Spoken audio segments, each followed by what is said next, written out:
বিসমিল্লাহির রহমানির রহিম। আসসালামু আলাইকুম ওয়া রাহমাতুল্লাহ।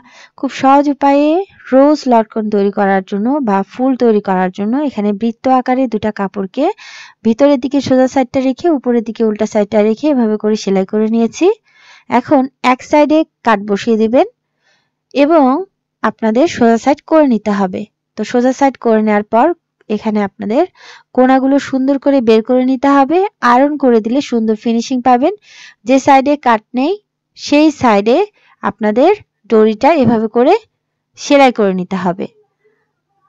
সো আলহামদুলিল্লাহ এভাবে করে আমি সেলাই করে নিয়েছি। এখন এক সাইডে এভাবে করে ফোল্ড করে দিতে হবে এবং অপোজিট সাইড থেকে এভাবে করে আপনাদের ফোল্ড করে দিতে হবে। দেন এখানে আপনাদের সেলাই বসিয়ে দিতে হবে। সো আলহামদুলিল্লাহ এখানে আমি সেলাই বসিয়ে দিয়েছি।